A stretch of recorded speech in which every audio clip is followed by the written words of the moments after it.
এই পিচ্চি, তোমার নাম কি? বাসা কই তোমার? এভাবে কান্না কেন করছো এখানে? বৃষ্টির মধ্যে এখানে না ভিজে বাসায় চলে যাও। আপনি যান এখান থেকে, আমাকে বিরক্ত করবেন না তো। নদী আর কিছু না বলে বৃষ্টিতে ভিজতে লাগলো। নদী হাত দুদিকে ছুঁড়ে বৃষ্টিতে ভিজতে লাগলো। আয়ান নদীর দিকে অবাক হয়ে তাকিয়ে পড়ল। আপনি কি পাগল? রাত 10টায় কে এইভাবে বৃষ্টিতে ভিজে কেউ?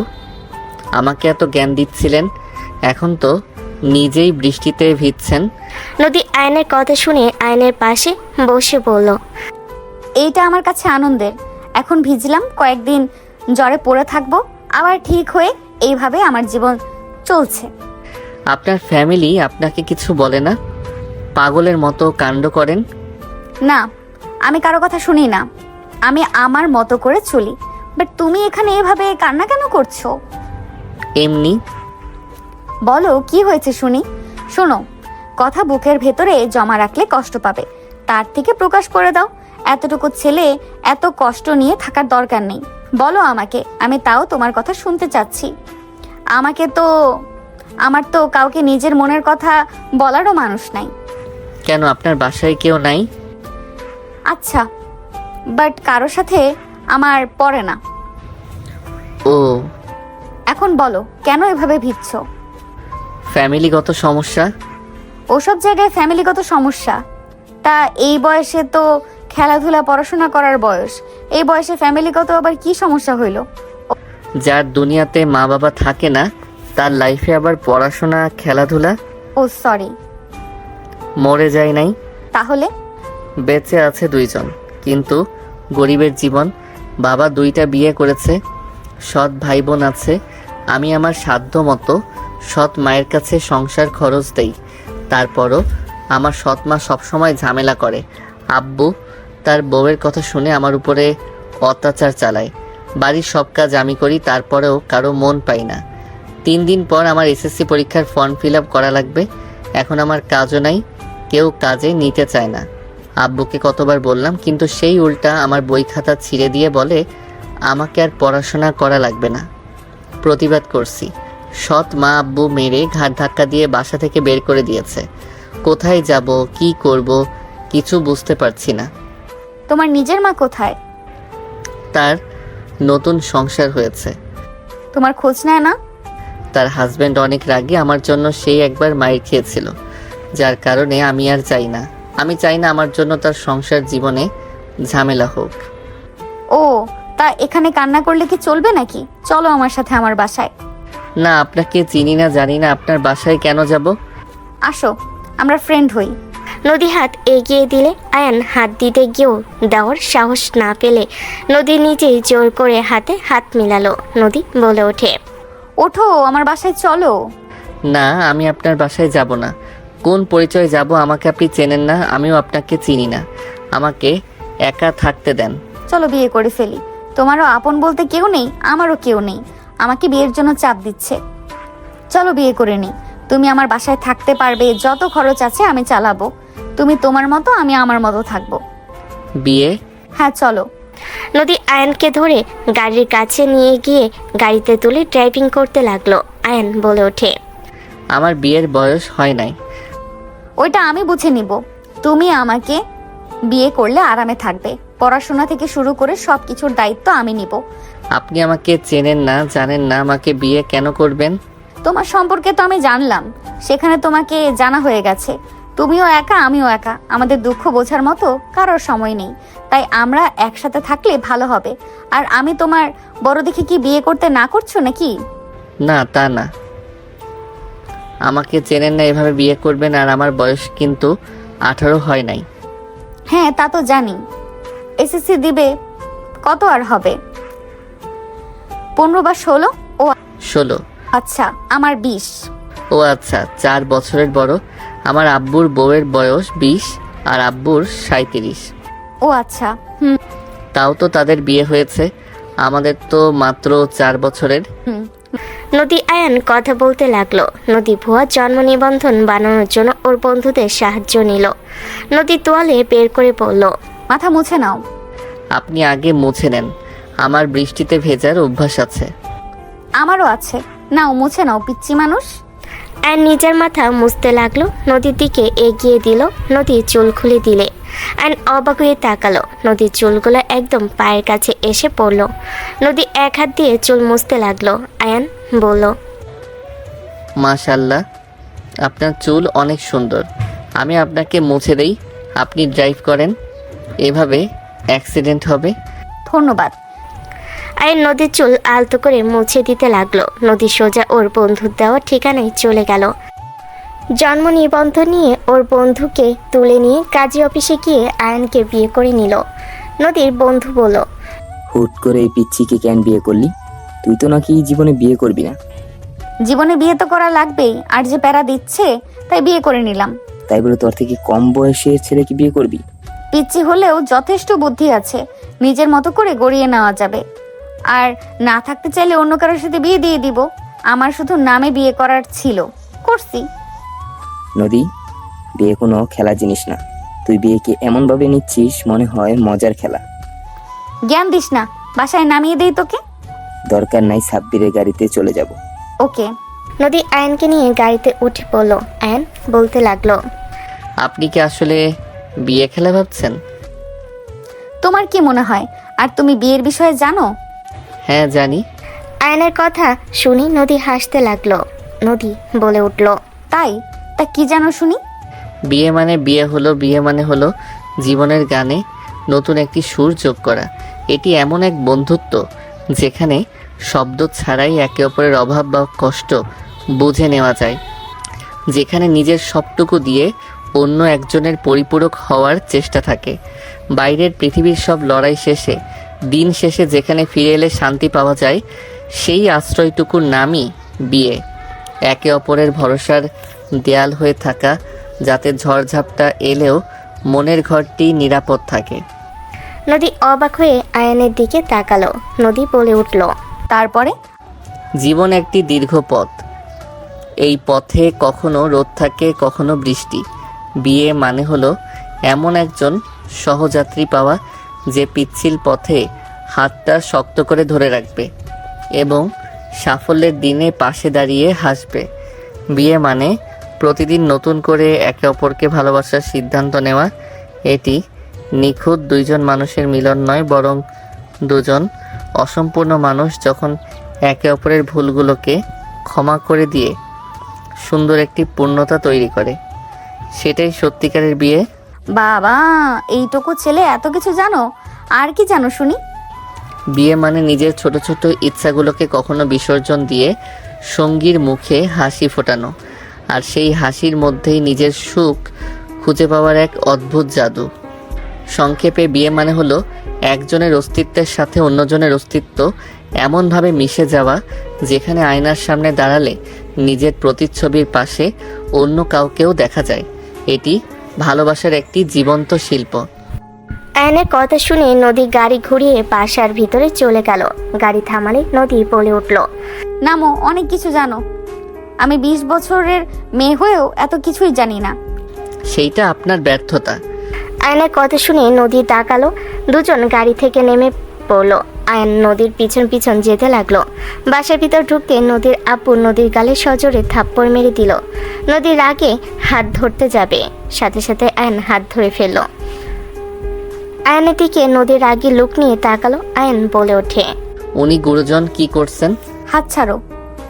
তুই এতদিন যা ইচ্ছে করছস সব মেনে নিয়েছি। তুই আমাদের না জানিয়ে বিয়ে কেন করলি? ও, খবর পৌঁছে গেছে? ওকে, পৌঁছে যখন গেছে তখন পরিচিত হয়ে নেন। এটা আমার হাজবেন্ড আয়ান, আর আয়ান এটা আমার সম্মানিত পিতা। আসসালামু আলাইকুম। এই ছেলে, এত ছোট ছেলেকে কেন বিয়ে করছস? ওই তো তোর ছোট ভাইয়ের বয়সের হবে। আতিকের 1 বছরের ছোট।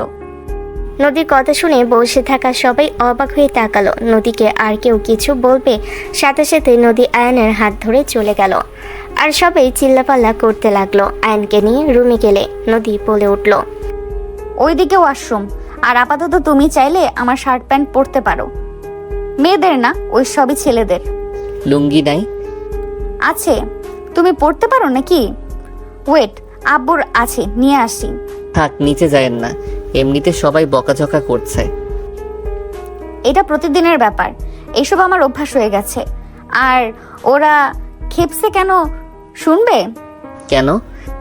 ওইদিকে এক ছেলে বসা ছিল, খেয়াল করেছো? ওর সাথে আমার বিয়ে দিতে চাইছে। ওই ছেলে একটা 12 ভাতারি, এক কথায় যাকে বলে।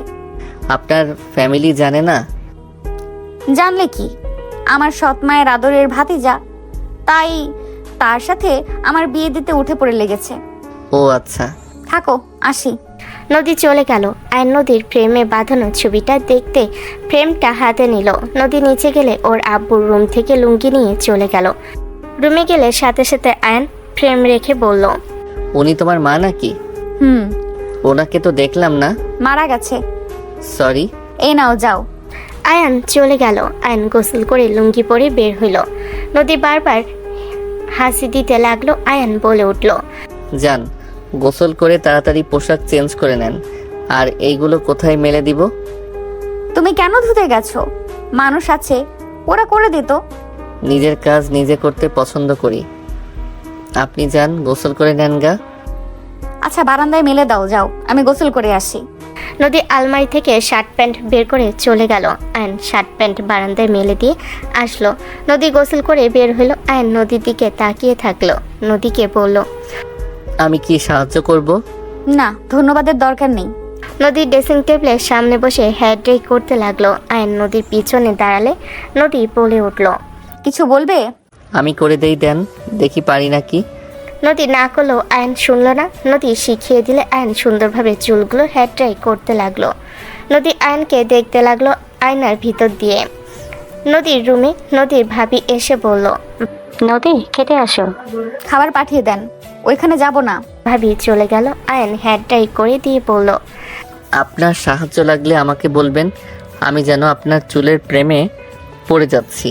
আয়নের কথা শুনে নদী ভুরকুচকে তাকালো। আয়ন লজ্জা পেল। নদী বলে উঠল, প্রেমও পড়তে পারো? আমাকে কি আপনার একেবারে নাদান বাচ্চা মনে হয় নাকি? আমার বয়স 16, বড় হয়ে গেছি আপনার থেকে, দেখেন কত বড়। নদী পায়ের পাতা উপরে ভর করে আয়নের থেকে লম্বা হওয়ার চেষ্টা করলে আয়ন হেসে দিল। নদী বলে উঠল, নিচের দিকে হও। আয়ন একটু নিচের দিকে ঝুঁকলে নদী আয়নের গলা ধরে বলে, আমি তোমার থেকে বড়, দেখো। আয়ন নদীর দিকে চোখ গেলে দুজন একে অপরের দিকে তাকালো। আয়ন নদীর ঠোঁটের দিকে যাবে, সাথে সাথেই হাসি দিল। আয়ন সোজা হয়ে দাঁড়িয়ে পড়ল। আপনার ঠান্ডা লেগে গেছে? জ্বরও আসবে, তুমি নাপা খাবে নাকি? না, লাগবে না। কাজের লোক খাবার দিয়ে গেলে নদী বলে ওঠে, খেয়ে নাও। আপনি খাবেন না? খাবো, চলো দুজন একসাথে খাই। দুজন খাবার খেতে বসলো। দুজন খাবার শেষ হলে আয়ন বলে উঠল, আমি তাহলে নিচে ঘুমাই, আপনি উপরে ঘুমিয়ে যান। সমস্যা নেই, একসাথে ঘুমাই, আমরা তো হাজব্যান্ড ওয়াইফ। ওকে। নাপা খেয়ে নাও, আসো। আয়নকে নাপা দিয়ে দিল। দুজন নাপা খেয়ে নিল। আয়ন এক পাশে শুয়ে পড়ল। নদী কোলবালিশ জড়িয়ে ধরে শুয়ে পড়ল। আয়ন নদীর দিকে কিছুক্ষণ তাকিয়ে থেকে ঘুরে শুয়ে পড়ল। সকালে আয়নের ঘুম ভাঙলে দেখে নদী ওর বুকের উপর শুয়ে আছে। আয়ন নদীর মুখের উপর থেকে চুলগুলো সরিয়ে দিতে লাগলো। নদী নড়ে উঠলে আয়ন চোখ বন্ধ করে নিল। নদীর চোখ খুলে নিজেকে আয়নের বুকে দেখে লাফ দিয়ে উঠে পড়ল। নদী আয়নের দিকে তাকাতেই নদী জোরে চিৎকার দিল। আয়ন লাফ দিয়ে উঠে বলল, এই কি হয়েছে? নদী তাড়াতাড়ি ঘুরে বসলো। আয়ন লুঙ্গি খাটের এক পাশে দেখে লজ্জায় তাড়াতাড়ি করে গিয়ে লুঙ্গি পরে নিয়ে বলল, সরি, কিভাবে যে খুলে গেছে বুঝতে পারি নাই। ফাজিল, আগামীকাল থেকে যদি দেখি লুঙ্গি পরে ঘুমাইছো, খবর আছে। ধুর, আমার লুঙ্গি খুলে না, আমি গেট দিতে ভুলে গেছিলাম, খেয়াল ছিল না। ছি, ছি বলার কি আছে? আপনি আমার বউ, আমি আপনার হাজবেন্ড, এটা কমন বিষয়। নদী আয়নের কথা শুনে ওর দিকে তাকাতেই লজ্জায় বলে ওঠে, থাক, চুপ। যাও গোসল করে নাও, আর তোমার শার্ট প্যান্ট পরে নাও, শপিং করতে যাব। এখন গোসল কেন করব? গোসল কেন করবে মানে? সকালে আমি গোসল করি না। ভালোবেসে বিয়ে করেছি, গোসল যদি না করো তাহলে সবাই বলবে আমাদের মধ্যে কিছু হয় নাই, আর না হয় বলে নোংরা। কি হওয়ার কথা ছিল? নদীর আগে লোক নিয়ে তাকিয়ে বলল, কি বলতে চাচ্ছি বোঝো না? আয়ন জিব্বায় কামড় দিয়ে লজ্জায় মাথার চুল নাড়তে নাড়তে বলল, ও, বুঝেছি, কিছু না করেও সবাইকে প্রমাণ করতে হবে। ওই কি বলতে চাও? না, মানে কিছু না। আয়ন বারান্দা থেকে শার্ট প্যান্ট নিয়ে ওয়াশরুমে চলে গেল। গোসল করে লুঙ্গি ধুয়ে বারান্দায় মেলে দিয়ে আসলো। নদী চলে গেল। আয়ন খাটে বসে থেকে ভাবতে লাগলো। কি যে করি, মাথা ব্যথা করছে, জ্বর আসছে নাকি? আয়ন কথাগুলো ভাবছিল। নদী ওয়াশরুম থেকে বের হয়ে আসলো। হেয়ার ড্রাই করে আয়নকে নিয়ে নিচে গেল। আয়ন সিঁড়ি থেকে নামতেই সাথে সাথে একজন বলে উঠল, হ্যাঁ আয়ান, কেমন আছো? এখানে কি তুমি? আয়ন আশিকের সাথে হ্যান্ডশেক করে কোলাকুলি করে আয়ন বলে ওঠে, ভালো আছি, তুমি কেমন আছো? আর এখানে তুমি কি করছো? আমিও ভালো আছি, এটাই তো আমার বাসা। আয়ন অবাক হয়ে গেল। নদীর স্বপ্ন বলে ওঠে, আশিক, তুই ওকে চিনিস নাকি? হ্যাঁ আম্মু, ও আমার ফ্রেন্ড। যাই হোক, তুমি এখানে কেন? সাহায্য লাগবে নাকি বলো? না, কোনো সাহায্য লাগবে না। তুমি তাহলে নদীর ভাই হও? এই, তুমি আমার আপন নাম ধরে বলছো কেন? তুমি তো ভদ্র ছেলে, বেয়াদবি কেন করছো? উনি আমার বড় বোন। ওই আমার হাজবেন্ড, তাই আমার নাম ধরে ডাকছে। আশিক অবাক হয়ে গেল। আশিক বলে ওঠে, হোয়াট? আপু কি বলো? ও কিন্তু আমার ছোট। আমরা একসাথে ফুটবল খেলছি, আমি ওর সম্পর্কে মোটামুটি জানি। বাট তুমি ওকে কিভাবে বিয়ে করলে? আর আয়ান, তুমি বা আমার আপুকে কেন বিয়ে করছো? কি জন্য আবার বিয়ে করবে? লোভে পড়ে নদীকে ফাঁসিয়ে বিয়ে করেছে। না, এমন হতে পারে না আম্মু। এই ছেলেটা অনেক ভালো। আমি যতটুকু জানি, আমরা কতবার ওকে কত কিছু অফার করছি, ওই কখনোই আমাদের থেকে কিচ্ছু নেয়নি। ওই যথেষ্ট ভদ্র একটা ছেলে। আয়ান, আমার আপুকে তুমি কিভাবে চেনো? ওইটা এক অদ্ভুত কাহিনী আশিক। আমি আসলে জানতাম না উনি তোমার বোন। জানলে কখনোই বিয়ে করতাম না। আমি তোমাকে ছোট করার জন্য বা তোমার সাথে রাগ করে এমন কিছু করি নাই। তুমি দয়া করে আমাকে ভুল বুঝো না। আয়নের কথা শুনে আশিক বলে উঠল, আমি বুঝতে পারছি না কিছু। এটাই যদি কেউ জানে, আমাকে নিয়ে সবাই হাসাহাসি করবে। এমনিতেই আমি তোমার সাথে হেরে গেছি, সেটা নিয়ে সবাই অনেক ধরনের কথা বলছিল। আবার এখন যদি শুনে তুমি আমার বোনের জামাই, তাহলে ব্যাপারটা বুঝতেই পারছো। সবাই বলবে আমি রাগ করে জিদ করে তোমার বোনকে বিয়ে করে তোমাকে শালা বানিয়েছি, কিন্তু এইটা সম্পূর্ণ ভুল। আল্লাহর কসম করে বলছি, আমার তোমার উপরে রাগ হয়েছিল। তুমি অনেক ঝামেলা করেছিলে, বাট আমি ওইসব ভুলে গেছিলাম। আমি সত্যিই জানতাম না নদী তোমার বোন। তোমার বোনকে আমি কখনোই অসম্মান করতে পারি না। আয়নের কথা শুনে পেছন থেকে একজন বলে উঠল, কার বোনকে কে অসম্মান করেছে? আয়ন পিছনে তাকাতেই নোভা বুড়কুচকে তাকালো। আয়ন বলে উঠল, আসসালামু আলাইকুম আপু, কেমন আছেন? ওয়ালাইকুম সালাম, আলহামদুলিল্লাহ ভালো। তুমি কেমন আছো? আলহামদুলিল্লাহ ভালো। নোভা কাছে এসে আয়নকে বলল, এখানে তুমি কোনো প্রয়োজনে আছে কি? কার কাছে এসেছো? আপু, ওই নদী আপুর হাজব্যান্ড। আশিকের কথা শুনে নোভা বিষম খেলো। নোভাকে আয়ন পানি এনে দিলে নোভা পানি খেয়ে বলল, হোয়াট? এইসব কি বলছিস ভাই? ঠিক বলছে। তাহলে আয়ানকে বিয়ে করে নিয়ে এসেছিস? তোর কি কোনো কমন সেন্স আছে? তুই জানিস ও তোর 4 বছরের ছোট। তুই কিভাবে ওকে বিয়ে করলি? আর আয়ান, তুমি আশিকের উপর প্রতিশোধ নিলে নাকি? আমি আমার ভাইকে অনেক বোকাঝোকা করেছিলাম, আর তুমি এমন কাজ কিভাবে করলে? তোমার থেকে এমন কিছু আশা করি নাই। উনি আপনাদের বোন আমি তো জানতাম না। আমি তো শুধু জানি আপনি আশিকের বোন। আপনাকে আমিও তো আমার বোনের মতো করে ভালোবাসি। মিথ্যে বলো না। ওই চিনলে চিনছে, এইসব কথা বাদ দাও। আয়ন, চলো আমার সাথে। নদী আয়নের হাত ধরে টেবিলের সামনে বসে পড়ল। সবাই আসলো। আশিক নোভা দুজনের দিকে তাকিয়ে থাকলো। আয়ন নিজের ভিতরে গিল্টি ফিল হতে লাগলো। আয়নকে খাবার নাড়াচাড়া করতে দেখে নদী বলে ওঠে, খাওয়া বাদ দিয়ে এইভাবে খাবার নাড়াচাড়া করছো কেন? আয়ন নোভা আশিকের দিকে তাকিয়ে বলল, আমি সত্যিই জানতাম না, আমাকে বিশ্বাস করেন। বাদ দাও, যা হওয়ার হয়েছে, বাট কাউকে বলো না দয়া করে। কেন বলবে না? আমার জামাই আমি মাইকিং করে সবাইকে জানাবো। নদীর কথা শুনে আশিক মাথা নিচু করে খেতে লাগলো। নোভা বলে ওঠে, তুই কি ভালোভাবে কথা বলতে পারিস না? ওই আমাদের ছোট ভাই, ওর সাথে এমন ব্যবহার কিভাবে করতে পারিস তুই? ও ছোট ভাই দেখে কি মাথায় তুলে নাচবো নাকি? নোভা রেগে কিছু বলতে যাবে, সাথে সাথে নোভার হাত ধরে থামিয়ে দিয়ে আশিক বলে। আপু বাদ দাও। আর নদী খেতে লাগলো। খাওয়া শেষ হলে নদী বলে ওঠে। এই চলো। নদী আয়নের হাত ধরে নিয়ে যেতে লাগলো। নোভা বলে উঠল। গাড়ি নিয়ে যা, বাইকে করে যাস না, আর গেলে চুলগুলো খোপা করে যা, না হলে চাকার সাথে বেঁধে অ্যাক্সিডেন্ট হবে। নদী পাশে একটা কাঠি দেখে তুলে চুল সাথে বেঁধে নিল। দুজন বের হয়ে গেল। আয়ন নদীর পিছনে বসে আছে, নদী বাইক চালাচ্ছে। হুট করে বাইক থামালে আয়ন সোজা নদীর উপরে গিয়ে পড়ল। আয়ন জড়িয়ে ধরতে নদীর বুকের দিকে হাত গেলে আয়ন বলে ওঠে। এত নরম কেন? নদী রেখে তাড়াতাড়ি করে থাপ্পড় মেরে সরিয়ে দিয়ে বলল। ফালতু। আমি কি ইচ্ছে করে ধরছি নাকি? নিজে বাঁচার জন্য তো ধরছি। এইভাবে কে ধরে? পড়ে যাওয়ার ভয়ে যেমন পারছি তেমন ভাবে ধরছি। আর আপনি বা এইভাবে বাইক থামালেন কেন? সামনে তোমার বউ গেল। কি? আমার বউ কই দেখি? আয়ন উকি দিয়ে দেখে একটা কুত্তা। আয়ন বলে উঠল। আরে বাহ, আমার বউ কত কিউট ভাবে আছে। আমার বউ যে এত সুন্দর আগে জানতাম না। হাই নদী বউ। আয়নের কথা শুনে নদী রেগে ফায়ার হয়ে গেল। আয়ন বাইক থেকে নেমে বলল। Bye bye. আয়ন হাসতে হাসতে চলে যেতে নিবে, নদী বলে উঠল। ওই কোথায় যাও?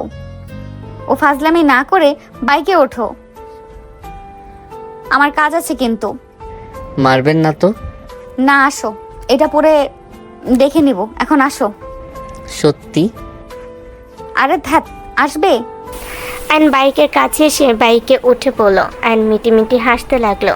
নদী আয়নার ভিতরে দেখতে লাগলো। নদীর আগে গজগজ করতে লাগলো। আয়নকে নিয়ে শপিং মলে চলে গেল।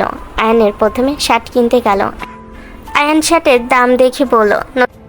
এখান থেকে এইসব কেনা লাগবে না, ফুটপাতে ভালো চলেন। এত দাম দিয়ে তো আমি কয়েকটা শার্ট কিনতে পারবো। চুপ। নদী আয়নের জন্য এক এক করে শার্ট নিল। আয়ন অবাক হয়ে তাকিয়ে থাকলো। প্যান্ট কিনতে গেল। প্যান্ট মাপ নিয়ে কিনতে লাগলো। শার্ট প্যান্ট কিনে আয়নের হাতে শপিং ব্যাগ দিয়ে দিল। আয়ন নদীর পিছন পিছন যেতে লাগলো। জুতা কিনতে চলে গেল। জুতা কেনা শেষ করে বের হইল। আয়ন বাইকের কাছে যেতে নদীর দিকে তাকিয়ে বলল। এত টাকার শপিং করিয়ে দিয়ে কি ঠিক করলেন?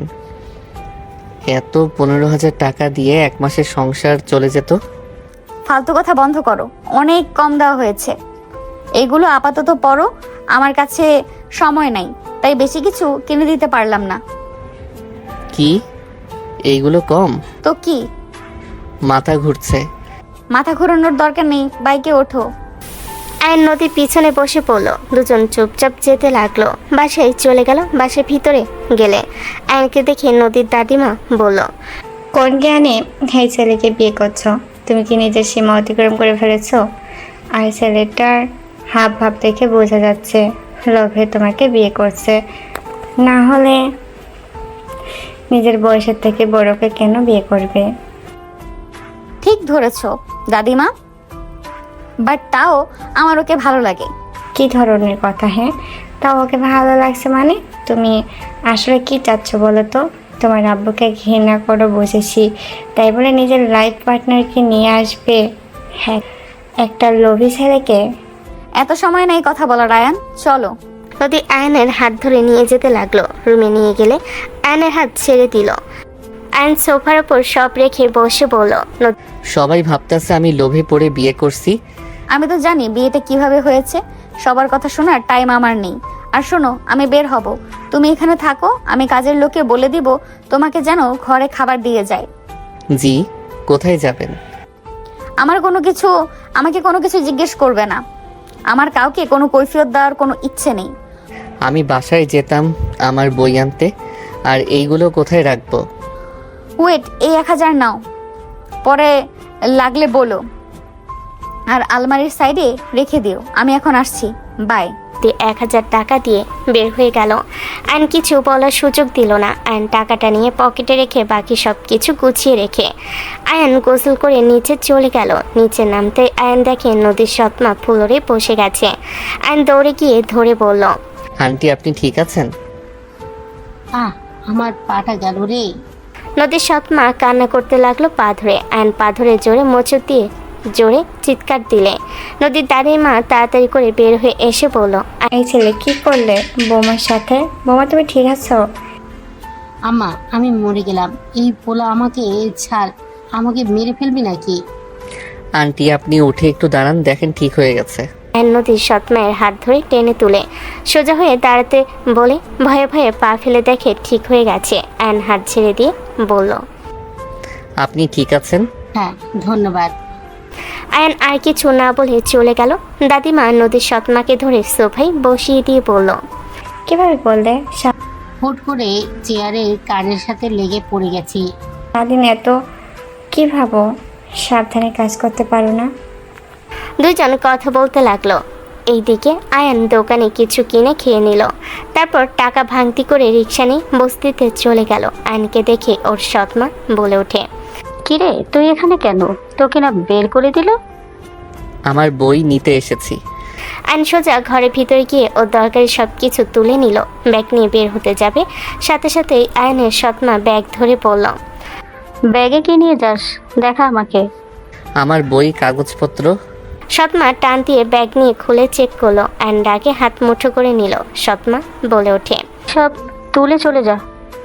সৎমা ভাব দেখিয়ে চলে গেল। আয়ন ব্যাগে সব গুছিয়ে বের হয়ে গেল। আয়ন রিক্সা করে যাচ্ছিল আর ভাবছিল, একবার নিজের পায়ে দাঁড়াই, তারপর এসব মানুষদের কোনো খোঁজও নিব না।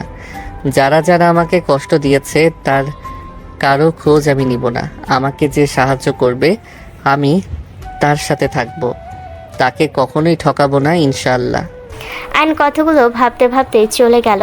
আয়ন বাসার ভিতর ঢুকতে নদীর সৎমা বলে উঠল, ওই ব্যাগের ভেতরে কি? আমার বই খাতা। ও যাও, ফ্রেশ হয়ে এসে খেয়ে নাও। আবার বউকে বলো না আমরা খাইতে দেই না। আয়ন কিছু না বলে চলে গেল। আয়ন উপরে গিয়ে ওর ব্যাগ রেখে ওয়াশরুমে গিয়ে ফ্রেশ হয়ে নিচে গেল। নিচে গিয়ে খাবার খেয়ে উপরে এসে ঘুমিয়ে গেল। সন্ধ্যার দিকে ঘুম ভাঙলে উঠে ফ্রেশ হয়ে নিচে চলে গেল। নিচে গেলে দেখে সবাই বসে থেকে আড্ডা দিচ্ছে। আয়ন নোভার দিকে তাকিয়ে বলল, আপু একটা কথা বলবো? ভালো। আপু আপনার বোনকে একটু কল দিবেন? ওই তো সে কখন বের হয়েছে, এখনো তো আসলো না। আপু রাত 12টায় ফিরবে। ওই 12টায় ফিরবো। ফোন দিলে আমাদের ফোন ধরবে না। এতক্ষণ কই থাকতে পারে? কই আবার ক্লাবে হয়তো থাকবে। এখন বন্ধুদের সাথে কথায় মনে হয় আড্ডা দিচ্ছে। রাতে ড্রিঙ্কস করে বাসায় আসবে। ওনার কোনো ফ্রেন্ডদের নাম্বার আছে কি? উনি কোথায় সেইটা জানা যাবে। আয়নের কথা শুনে সবাই অবাক হয়ে তাকিয়ে আছে। আশিক বলে ওঠে, তুলি আপু আছে, ওনাকে কল দিয়ে জানা যেতে পারে। আপু আমাকে ফোন দাও, আমি কল দেই। তুই দিলে আবার তোকে অপমান করবে নদী। কিছু হবে না, দাও। আশিক ফোনটা নিয়ে তুলির কাছে কল দিতে লাগলো। কিছুক্ষণ পর কল রিসিভ করতেই আশিক বলল, আসসালামু আলাইকুম আপু, কেমন আছেন? ওয়ালাইকুম আসসালাম পিচ্ছি, ভালো। তুই কেমন আছিস? আর এতদিন পর আপুর কথা মনে পড়লো? ওই আর কি। আপু, নদী আপু তোমরা কোথায় আছো? কেন রে, হঠাৎ এটা কেন জিজ্ঞাসা করছিস? কোথায় আছো সেটাই বলো। আমার বাসায় সবাই। আচ্ছা ঠিক আছে, ভালো থেকো। তুলিকে কিছু বলার সুযোগ না দিয়ে কল কেটে দিল। আয়নের দিকে তাকিয়ে বলল, আপু তুলি আপুদের বাসায় আছে, ড্রাইভারকে বলো গিয়ে নিয়ে আসতে। ওই ছেলে ওয়েট, তোমাকে কি ভালোবেসে বিয়ে করেছে নাকি? কোনো কারণ আছে? আমি আসছি। আইন সোজা চলে গেল। ড্রাইভারকে বলে ড্রাইভার নিয়ে গেল। 20 মিনিটের ভিতর চলে গেল তুলির বাসার ভিতরে। গাড়ি থামালো। আইন তুলির বাসার সদর দরজায় নক করলে একজন এসে দরজা খুলে দিল। আইনকে দেখে বলল, এই কে আপনি? ড্রাইভার এসে বলল, নদী ম্যামের পরিচিত, যেতে দাও। কাজের মহিলা বলল, ও আচ্ছা, ওনারা ছাদে পার্টি করছেন। আপনি তাহলে থাকেন, আমি আসছি। আয়ন কথাগুলো বলে কাজের মহিলার সাথে গেল। ছাদে উঠতে আয়ন রাগ মাথায় উঠে গেল।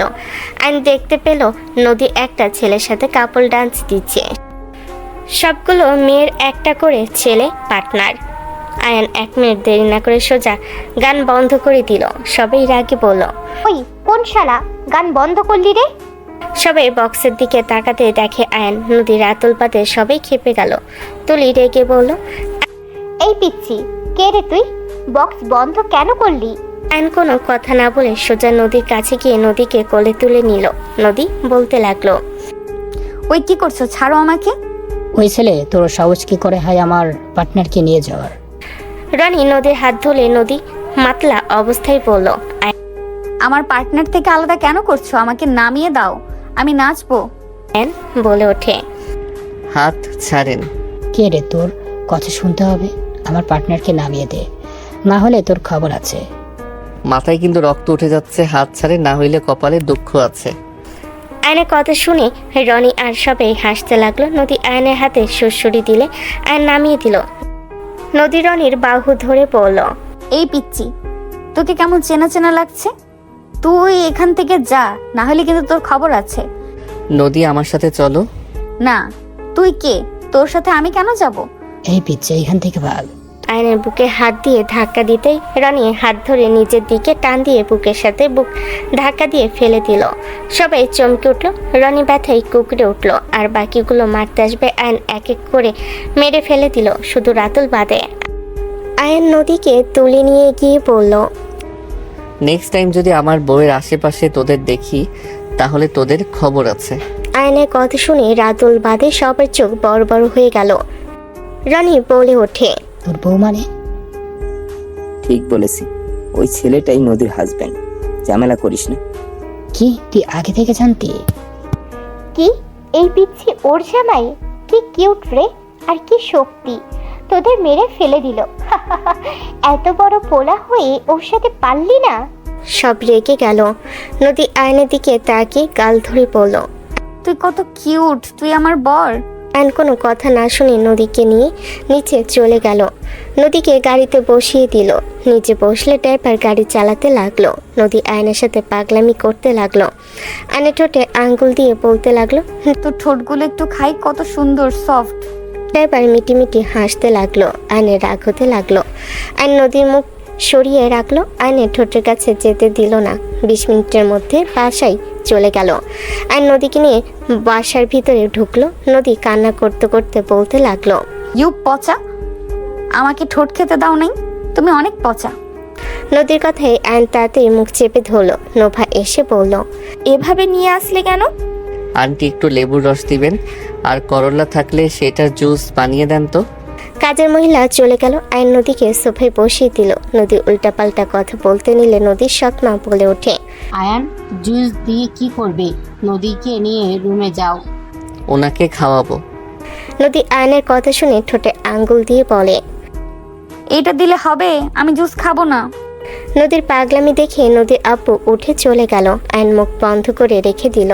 নদী সরিয়ে দেওয়ার চেষ্টা করতে লাগলো। কাজের লোক জুস নিয়ে আসলে আয়ন করলা জুস নিয়ে নদীকে টেনে বেসিনের সামনে নিয়ে গিয়ে জোর করে খাওয়াই দিল। নদী বমি করতে লাগলো। বমি করতে করতে পড়ে যেতে নিলে আয়ন কোলে তুলে নিল। নদীর আগে গলা চেপে ধরে বলে, আমাকে দিতে খাওয়ালি কেন? আমি তোকে মেরে ফেলবো। নোভা নদীর হাত ধরে সরিয়ে দিতে লাগলো। আয়ন বলে ওঠে, আপু, ছাড়েন। ওকে নামিয়ে দাও, না হলে গোলা চেপে মেরে ফেলবো। কিছু করবে না। আয়ান ঘাড় দিয়ে নদীর হাত চেপে ধরে যেতে লাগলো। নদী অন্য হাত দিয়ে মারতে মারতে বলল, আমার হাত ছাড়ো, না হলে মেরে ফেলবো।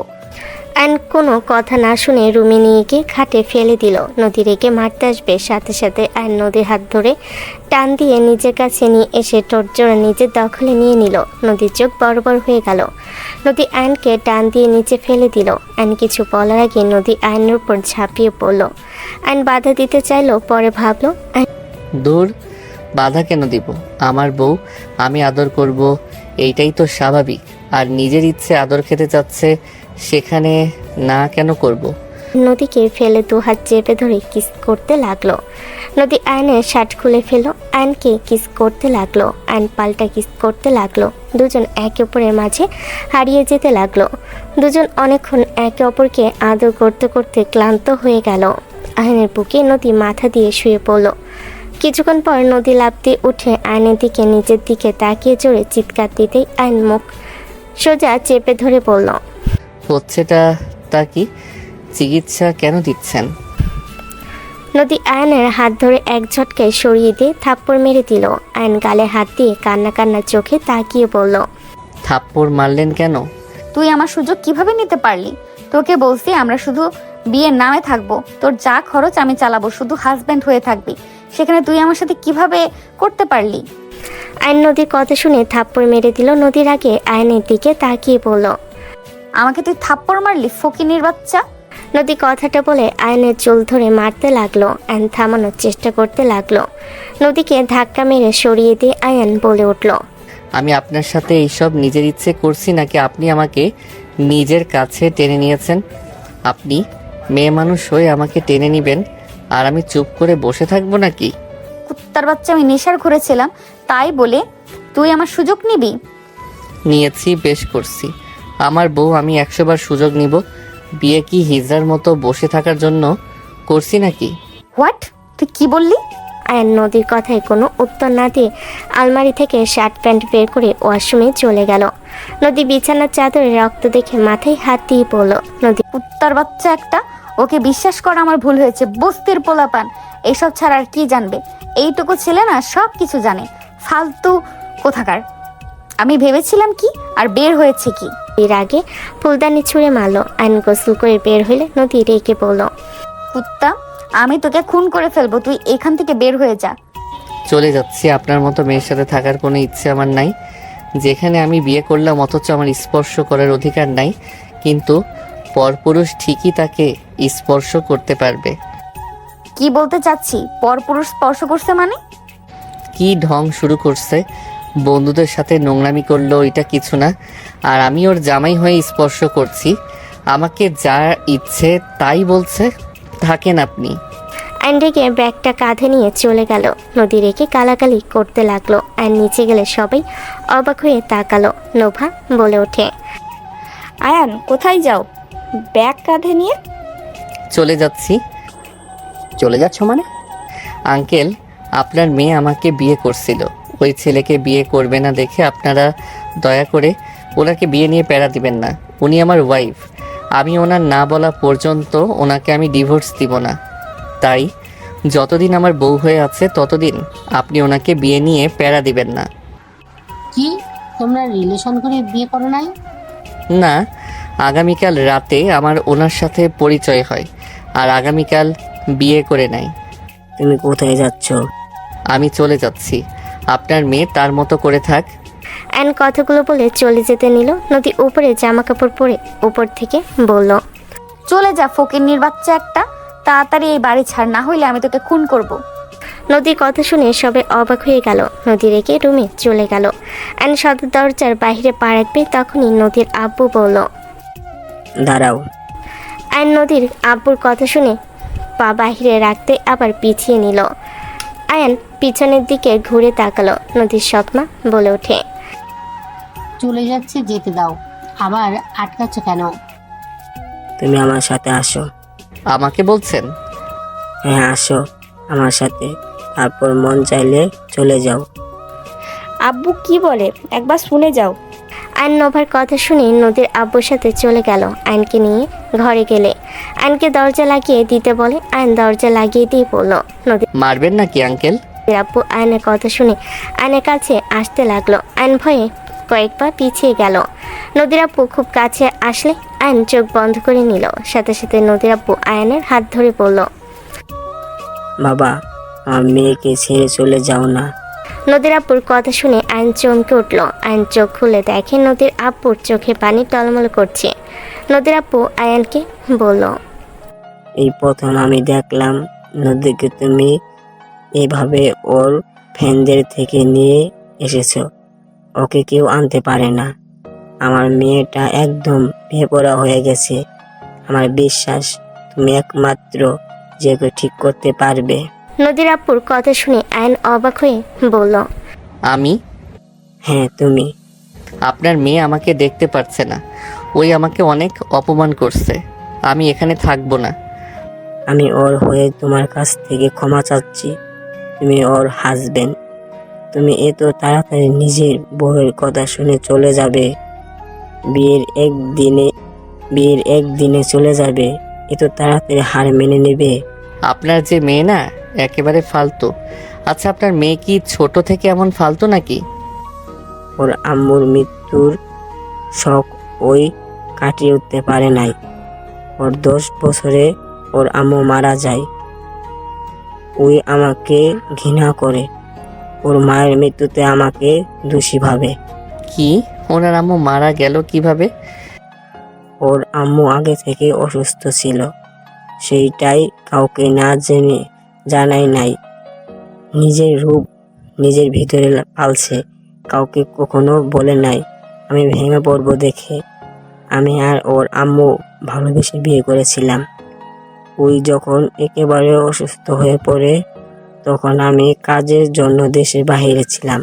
আমি কখনোই কেউ জানাই নাই, বাট এটাই ওই নিজের ভিতরে একটা রাগ নিয়ে রেখেছে। ওর আম্মু অসুস্থ ছিল অথচ আমি সব জেনে তার খোঁজ নেই নাই। এই মন ভাব নিয়ে আমার উপরে ঘৃণা সৃষ্টি হয়েছে। এটা কোনো কথা? এই ছোট থেকে বেশি বোঝার অভ্যাস। ওই ওর আম্মুকে বেশি ভালোবাসে আর আমাকে ওই তেমন বেশি পাই নাই। ওর আম্মু ছিল ওর সব, আর আমার আম্মা আমাকে জোর করে বিয়ে করিয়ে দেয়। তোমার এখনকার শাশুড়িকে তো দেখছো, সে আমার দ্বিতীয়তম স্ত্রী। নুবা বুদ্ধিমান, ওই সবার সাথে সুন্দরভাবে চলতে পারে, কিন্তু নদী ছোট থেকে জিদ্দি রাগী। বিয়ে করাতে ওই আরো ক্ষেপে গিয়েছিল। আমার প্রতি এমনিতে ভুল বুঝে আছে, তার উপরে বিয়ে করাতে ওর বিশ্বাস আসলো আমি ওর আম্মুকে ভালোবাসি নাই। আমি দ্বিতীয় বিয়ে করার জন্য ওর আম্মুর মৃত্যু কামনা করতাম। আজব মাইয়া। বাবা, ওকে ভুল বুঝো না। বাবা, এই বাসার সবাই নদীকে অপছন্দ করে। আমি চাইলেও ওকে কিছু বলতে পারি না।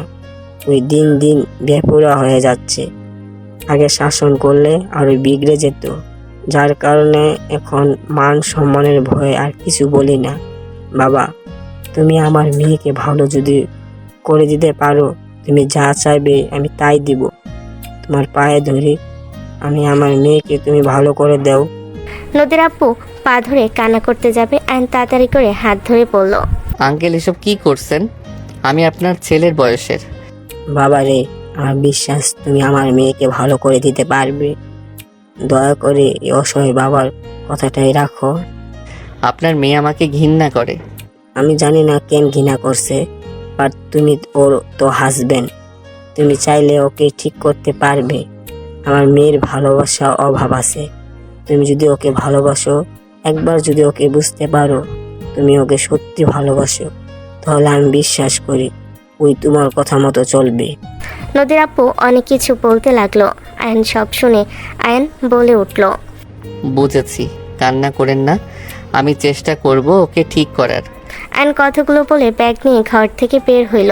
আয়নকে দেখে নদীর সৎ মা বলল, কি ব্যাপার, চলে যাওয়া বাদ দিয়ে ওইদিকে কেন যাচ্ছ? কোথায় যাব? আমার শ্বশুর বাড়িতে আমি কেন যাব? ঘর জামাই আমি, সো যাওয়ার কোনো প্রশ্ন আসে না। আয়ন শীষ বাজাতে বাজাতে যেতে লাগলো। সবাই ভ্যাপাচাকা খেয়ে তাকিয়ে থাকলো। নোভা ওর আম্মুর দিকে তাকালো। ওর আব্বুর মুখে হাসি দেখে নোভা বুঝে গেল। আয়ন রুমে ঢুকতে নদী ওকে দেখে রেগে পড়ল। কিরে, তুই এখানে কেন? আয়ন ব্যাগ রেখে খাটে শুয়ে পড়ল। ঘুম পাচ্ছে। এইখান থেকে যাওয়া বাদ দিয়ে ফিরে কেন আসলি? কোথায় যাব? এই বাসা থেকে চলে যা। এইটা আমার শ্বশুর বাড়ি, আর এই খাট এই ঘর আমার বউয়ের, সো আমার সব কিছুতে অধিকার আছে। তাই আমি কোথাও যাচ্ছি না, এখানে থাকবো। এই শোনো, সকালে টাকা দিও, ফর্ম ফিল আপ করবো। দিব না। তুই এখান থেকে যাবি নাকি মাইর খাবি? কোনোটাই না। Good night.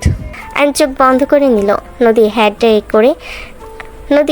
ড্রাই রেখে আয়নের কাছে গিয়ে টান মারতে যাবে। আয়ন সাথে সাথে টান দিয়ে নিজের উপরে ফেলে দিয়ে চুলগুলো মুখের উপর থেকে সরিয়ে ঠোঁটে আলতো কিস করলে নদী রেগে মারতে যাবে। সাথে সাথে আয়ন নদীর হাত ধরে নিচে ফেলে।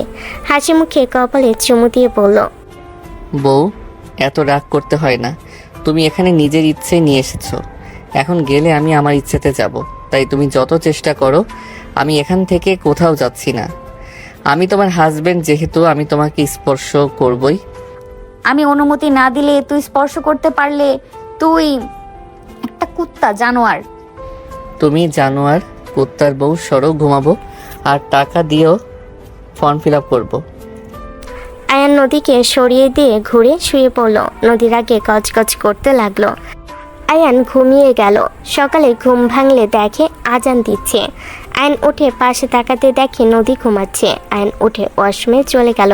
ফ্রেশ হয়ে অজু করে বাহিরে আসলো। নদীর দিকে তাকাতেই মুচকি হাসি দিয়ে চলে গেল। আয়ন বাসা থেকে বের হয়ে মসজিদে চলে গেল। আয়ন মসজিদে গিয়ে নামাজ পড়ে ওইখান থেকে অনেকক্ষণ বসে থাকলো। তারপর মসজিদ থেকে বের হয়ে বাসায় আসলো। আয়নকে দেখে আশিক বলে ওঠে, আয়ান বিকালে খেলা খেলতে যাবে? আমার পরীক্ষার সামনে, তাই পড়তে হবে। ও আচ্ছা, তুমি তো এসএসসি পরীক্ষা দিবে। হুম। তোমার বউ কিন্তু ভালো স্টুডেন্ট, ওকে বলো তো পড়ো, ওই ভালো পড়াতে পারবে। নদী নিচে নামতে নামতে বলল, ফকিনের বাচ্চাদের প্রশ্রয় দিস না আপু। কোথায় বের হচ্ছে নাকি? তোকে বলবো নাকি? আমি তোমার হাজবেন্ড, আমার অধিকার আছে শোনার। তোর অধিকার তোর কাছে রাখ, আমার উপরে খাটাতে আসিস না, হাত পা গুঁড়ো করে দেব। কাকে দিয়ে? তুই করবে নাকি তোমার নেশাখোরদের বলবে? আয়ান, ভাষা ঠিক কর। শোনো, আমার ফর্ম ফিল আপ করা লাগবে, আমাকে নিয়ে গিয়ে ফর্ম ফিল আপ করে দিবে। টাকা দেওয়া আছে, নিয়ে গিয়ে করগা। আমি একা যেতে পারবো না, মানুষ লাগবে। তুমি আমার সাথে যাবে আমার অভিভাবক হয়ে। তোর মতো বালপাকনা পোলার সাথে আবার অভিভাবক লাগে নাকি? আমার ভাই তোর বড় হয়েও তোর থেকে 1000 গুণ ভালো, তোর মতো বালপাকনা না। নদী কথা শুনে আশিক নোভা সবাই অবাক হয়ে তাকালো। নদী কথাগুলো বলে বের হয়ে গেল। আয়ন কিছু বলল না। আশিক খুশি হয়ে বলল, মেজো আপু আমাকে ভাই বললো, আমার প্রশংসা করলো। আম্মু শুনছো, আমি বললাম না, আপু আমার সাথে যত খারাপ ব্যবহারই করুক না কেন আমাকে খুব ভালোবাসে। ঠিক আশিক, তুই ভুল বলিস নাই, আসলে আমরা ওকে চিনতে ভুল করেছি। আমি মানুষ দেখলে বুঝতে পারি। আয়ান, তুমি কষ্ট পাও না? আপু রেগে আছে, গতকাল ওইভাবে নিয়ে এসেছো। ওর কথা ধরে কে? থাকো, বের হব। খাবার খেয়ে যাও, গতকাল রাতেও তো খেলে না। আন্টি ক্ষুধাও লাগছে। আয়ান রুমে চলে গেল। সিঁড়ি বয়ে আয়ান রুমে গিয়ে দেখে খাটের উপরে টাকা। আয়ান টাকা হাতে নিয়ে দেখে 10,000 টাকা দিয়ে রাখছে। আয়ান ভাবতে লাগলো, 10,000 টাকা কার আবার ফর্ম ফিল আপ টাকা লাগে? আয়ন কথাগুলো বলে ওয়াশরুমে গিয়ে ফ্রেশ হয়ে নিল। রেডি হয়ে নিচে গেল। নিচে গিয়ে সবার সাথে খেয়ে আয়ন বের হয়ে গেল। আয়ন স্কুলে গিয়ে স্যারের সাথে কথা বলে সব বকিয়া সাথে স্কুলের ফর্ম ফিল আপ করে নিল। আয়ন স্যারের সাথে কথা বলে বের হইল স্কুল থেকে। আয়ন রাস্তা দিয়ে হেঁটে যাচ্ছিল। হুট করে ওর সামনে বাইক থামালো। আয়ন রেগে বলল, ওই সমস্যা কি? আর একটু হইলে অ্যাক্সিডেন্ট হয়ে যেত। আয়ন কথাটা বলে মারতে যাবে, দেখে 5টা বাইক। হেলমেট খুলতে দেখে তুলি। আয়ন বলে উঠল, ও, আপনারা তাহলে আর একটু হইলে ঘুষি খেতেন। বাহ, পিচ্ছে দুলাভাই তো দেখি অনেক পাওয়ার। এইভাবে নিচের দিকে তাকিয়ে হাঁটছিস কেন? সামনে চোখে দেখোস না? পাশের বাইকে নদী হেলমেট খুললো। আয়ন কিছু বলতে যাবে, সাথে সাথে পিছন থেকে কয়েকজন এসে আয়নের কাঁধে হাত থেকে 2টা মেয়ে গাল টেনে বলল, বাবু, শুনলাম তোমাকে বাসা থেকে বের করে দিয়েছে। শোনো, এখন তো আরো ফর্ম ফিল আপের স্কুলে আরো বকিয়ে দিতে পারবা না। এক কাজ করো, এখনো সময় আছে, আমাদের 2জনের বয়ফ্রেন্ড হয়ে যাও, আমরা তোমাকে টাকা দিব। 2টা মেয়ের কথা শুনে সবার চোখ বড় বড় হয়ে গেল। আয়নকে কিস করতে যাবে, সাথে সাথে আয়ন 2টা সামনে নিয়ে এসে থাপ্পড় দিয়ে বলল, আমি বিবাহিত, আমার বউ তোদের থেকে 10 গুণ সুন্দরী, দূরে থাক পেতনির দল। আয়নের কথা শুনে নদী একটু লজ্জা পেল। মেয়ে 2টা রেগে আয়নের কলার ধরে টান দিয়ে দেওয়ালের সাথে ঠেকে কিস করতে যাবে। নদী বলে উঠল, ওই মেয়েরা, কি হচ্ছে এসব? নদীর ধমকের সুর শুনে 2জন পিছনে তাকিয়ে বলল, এই, আপনারা এখান থেকে যান, আমাদের ব্যাপারে নাক গলাতে আসবেন না। গান জি পোলাপান, আমরা আমাদের সাথে লাগতেইছেন না। ধাক্কা দিয়ে সরিয়ে দিয়ে 2 মেয়ের বিনুনি ধরে বেঁধে দিয়ে ঠাস ঠাস করে থাপ্পড় মারল। 2জন পড়ে গেল, চুলে টান লাগে, 2জন কান্না করতে লাগলো। আয়ন বলল, পেতনির দলগুলো আমার মূল্যবান ঠোঁট খেতে আসছে, যত সব ফালতু মেয়ে। আয়ান, কি অবস্থা? এই পেতনি দুটো আবার তোকে জ্বালাচ্ছে নাকি? ম্যামের ফালতু দুই বোন মন চাচ্ছে চুলের মুঠো ধরে বেড়াই। মায়া মানুষ দেখে ভালোই ভালোই থাপ্পড় দিলাম। আয়নের কথা শুনে ইয়ানা তুলে মিটি মিটি হাসতে লাগলো। রাকিব বলে উঠল, ওর পিছনে কেন লাগোস? তোদের কতবার কইলাম আমার প্রপোজ মেনে নে। যে চায় না তার পিছনে ঘুরে লাভ আছে। রাকিবের কথা শুনে মেয়ে দুইটা রাকিবের গালে থাপ্পড় মেরে বলল, আয়ান, আমরা তোকে পরে দেখে নিব, আর তোর বাপের হাতে যদি মাইন না খাওয়ায় আমার নামও সোনালি না। আয়ান হাসতে হাসতে বলল, যা বলগা, আমি তো ওই বাসায় নাই। আমার বাপ আমার কি করবে? যা ভাগ পেতনির দল। দুজন রেগে চলে গেল। রাকিব বলে ওঠে, দোস্ত, ফিল আপ করতে পারছোস? তুই করগা। টাকা কোথায় পেলি? তোর তো সব মিলে 5,000 টাকা হয়েছে। আয়ন পকেট থেকে টাকা বের করে নদীর কাছে গিয়ে বলল, সব 6,000 এখানে 4,000 টাকা লাগছে। তোমাকে দিয়েছি, রাখো। এই টাকা দরকার নাই, পরে লাগলে দিয়েন। খরচ নাই নাকি যে এই টাকা ফেরত দিতে হবে? 1,000 গতকাল দিয়েছিলে, 50 টাকা খরচ করছি, এখনো 950 টাকা আছে, তাই দরকার নাই। এই টাকা দিয়ে পরীক্ষার ভিতরে ভাড়া সব হয়ে যাবে। অবাক হয়ে তাকালো। নদী বলে ওঠে, তোমার না 5,000 টাকা হয়েছে, 6,000 কেমনে কি? স্যারের থেকে 1,000 কমিয়ে নিয়েছি। তাহলে তো 1,000 তুমি কামিয়েছো, তো এই টাকা তো তোমার। দূর, এত কথা বলার মুড নাই। আর সব মিলে কই যান? আজকে যদি আমার বউকে কেউ নেশা করানোর চেষ্টা করেছেন, গতকাল রাতে নেশাখোর ছিলেন দেখে তেমন একটা মারি নাই, এইবার মেরে হাড্ডি ভেঙে ফেলবো। আয়নের কথা শুনে সবাই ভুরু কুচকে তাকালো। রাকিব এসে বলল, তোর বউ মানে? এটা তোর ভাবি, দেখা হইলে সালাম দিবি। ওয়ালাইকুম আসসালাম ভাবি। দোস্ত, এত মাইয়া থাকতে সিনিয়র গার্লফ্রেন্ড? আমি শুনেছি সিনিয়র গার্লফ্রেন্ড গুলো বলে অনেক কেয়ারিং হয়। আয়ন মাথায় থাপ্পড় মেরে বলল, আমার বউ হয়, গার্লফ্রেন্ড না। আয়নের কথা শুনে রাকিব অবাক হয়ে তাকালো। আয়ন কি কিছু বলবে, তখনই আরেকটা মেয়ে দৌড়ে এসে আয়নের সামনে এসে দুহাত দুদিকে সরিয়ে দিয়ে বলল, আয়ান, আমার কথা শোনো। আমি তোমাকে এখানে জ্বালাতে বা ভালোবাসার কথা বলতে আসি না আজ। আমার কথা প্লিজ শোনো। সামনে থেকে সরো। আয়ান, আমি উল্টাপাল্টা কিছু বলবো না, আমার কথাটা শোনো। তুমি এখন কোথায় উঠেছো? আপু বলছে তোমার ফর্ম ফিল আপে টাকা দিবে, এর বিনিময়ে আমাকে তোমার হেল্প করা লাগবে। দূরে থাক, অভাবের সময় স্বভাব নষ্ট করার ধান্দা। আমার আর কারো সাহায্য লাগবে না। যখন চেয়েছি খারাপ অফার দিয়েছিলি, ফ্রেন্ডের মতো থাক। আমার আর দরকার নাই। সামনে থেকে সর, মাথা গরম করিস না। তুলির হাত ধরে তমাকে সরিয়েতে একটা রিক্সা থামিয়ে উঠে চলে গেল। তমা বলতে লাগলো, আয়ান, আমার কথাটা শোনো। তোকে খাওয়া থাকা ফ্রি দিব। তুই আমাকে পড়ালে মাসে বেতন দেওয়া হবে। এত সুন্দর সুযোগ কোথাও পাবি না। আয়ান ভাই, আই লাভ ইউ। তোমার কথা শুনে রাকিব নদীর দিকে তাকিয়ে দাঁত কেলিয়ে হাসি দিয়ে বলল, ভাবি আপনি জান গা, এই মেয়ের মাথায় সমস্যা আছে। এই রাতুল, এই ছেলেকে বাইকে তুলে তো। ভাবি আমি কিছু করি নাই। ভাবি আমার উপরে রাগ করে আছেন নাকি? ওঠো, ভয় পাওয়ার কিছু নেই। তোমাকে কিছু করব না, শুধু কিছু প্রশ্ন আছে। আমাদের সাথে চলো, পিৎজা খাওয়াবো। সত্যি? রাকিব রাতুলের বাইকে উঠে পড়ল। তমা কিছু বলার আগে সবাই চলে গেল। রাকিব বলে ওঠে, ভাবি উল্টাপাল্টা কোনো ইচ্ছে যদি করে থাকেন, লাভ নেই। আমাকে মারলে আমি যদি বলে দেয় আয়ান আপনার বন্ধুদের হাত পা ভেঙে দিবে, ওকে ছোট ভাবলে ভুল হবে।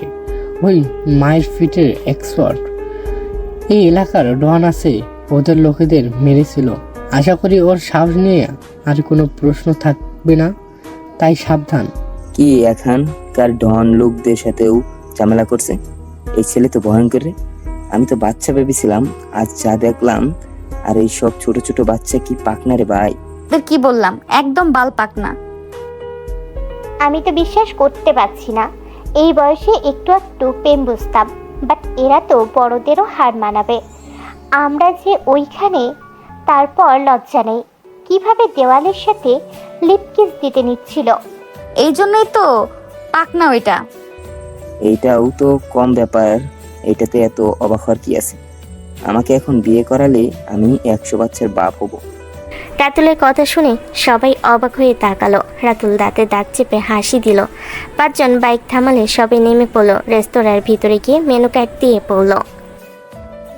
যা খাবে অর্ডার করো, আর তুই থাক, আর তোরা যা।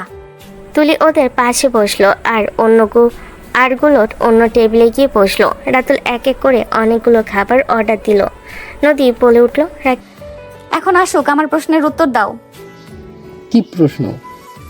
আয়ানের প্রতি এত মেয়ে এত ফিদা কেন? অনেক কারণ আছে। প্রথম তো এই ক্লাসে টপার, দ্বিতীয় ওই নম্র ভদ্র হয়ে থাকতো, অনেকটা চুপচাপ। তৃতীয় ক্লাসের সব ছেলেরা মেয়েদের পিছনে লেগে থাকলেও ওই কারো পিছনে লেগে থাকে না। ওই সব সময় প্রেম থেকে দূরে থাকে। ওই খেলাধুলা, পড়াশোনা, মারপিট সব কিছুতেই এক্সপার্ট।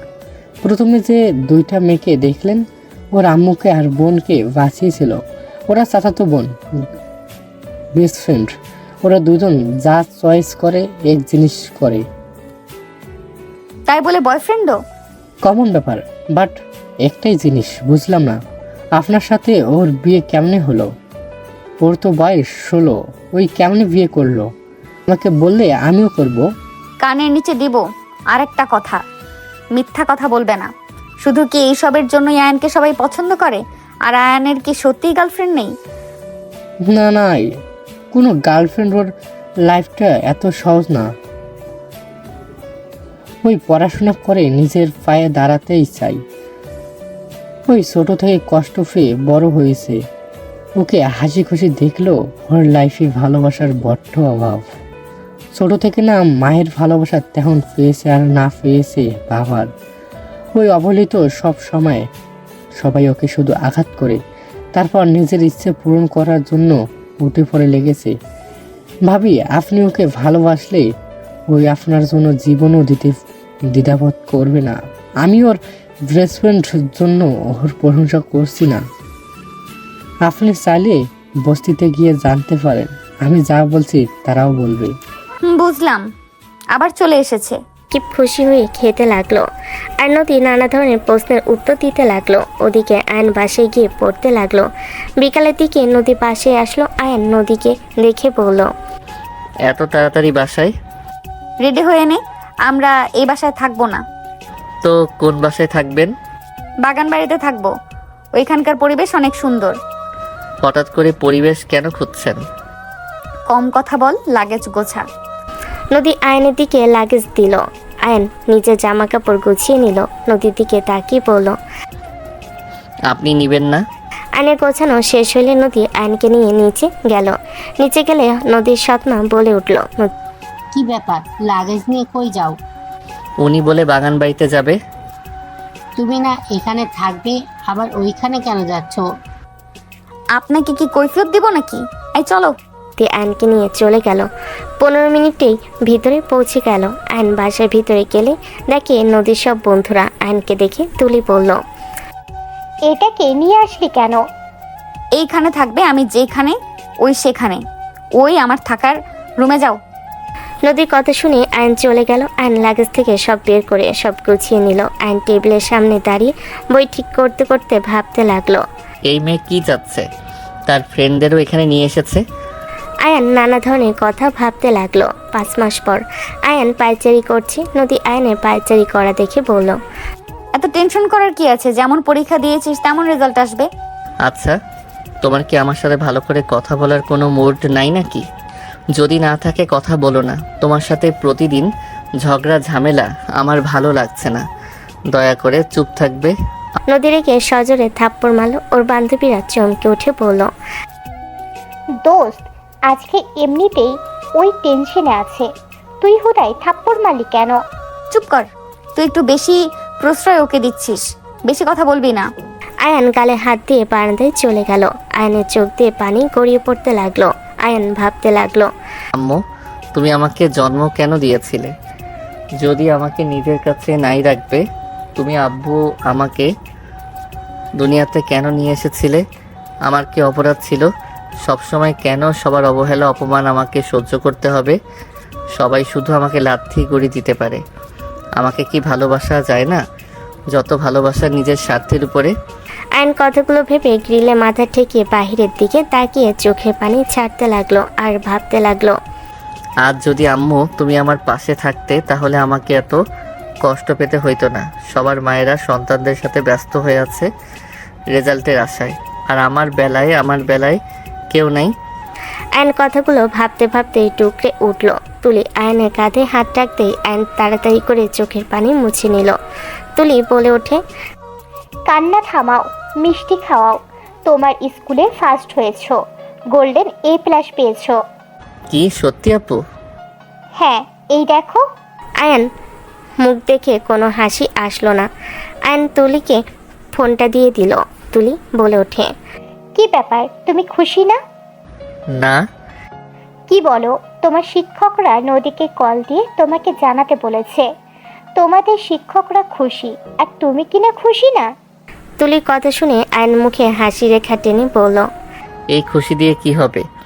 আজ তো যাদের খুশি হওয়ার কথা ছিল তারা কেউ আমার পাশে নাই। প্রতিবার ফার্স্ট হয় ক্লাসে, কিন্তু সেইটা দেখানোর মতো কেউ নাই আপু। আয়ন কথাগুলো বলে চলে গেল। আয়নের চোখে পানি টলমলো করলো। নদী চুপ হয়ে গেল। তুলি আয়নের পিছন পিছন গেল। আয়নকে নদী বাদে সবাই কনগ্রেস জানাতে লাগলো। আয়ন কিছু না বলে ওয়াশরুমে চলে গেল। নদী রেগে বলে, দেখ কি ভাব দেখে বাঁচি না। আমি তো জীবনে কত ভালো রেজাল্ট করছি, কখনো তো এত ভাব দেখাই নাই। জাস্ট শ্যাট আপ নদী। ভাই বুঝলাম না, তুই যেদিন থেকে শুনেছিস তুই মা হতে চলেছিস সেদিন থেকে যত নাটক শুরু করেছিস, ওর সাথে যা নয় তাই ব্যবহার করছিস। ভাই সেদিন তুই নেশা অবস্থায় পাগলামি করছিস। ওই ছেলে মানুষ, মেয়ে মানুষ নিজেকে সেফ দিলে কোনো ছেলে মানুষ চুপ থাকবে? সেখানে তোর নিজেও ভুল আছে। তুই একা কেন ওর উপরে দোষ চাপাস? আমি বুঝলাম না, ওর সাথে এমন ব্যবহার করছিস। কাজের লোকের সাথেও কেউ এমন করে না। তুই চামচামি করা বন্ধ করবি? তোর এত জ্বালা কেন ওকে নিয়ে? ও ছোট্ট একটা ছেলে, ও যতটা ধৈর্য ধরেছে, আমি হলে কবে তোকে ছেড়ে চলে যেতাম। তোর অপেক্ষায় বসে থাকতাম নাকি? ছেলেটার মনে এমনিতেই চাপা, কষ্ট বড় করে নিয়েছে। জানোস, এত ভালো রেজাল্ট করার পরেও ওর মুখে খুশি নেই। তার কারণ জিজ্ঞাসা করলে কি বলেছে শুনবি?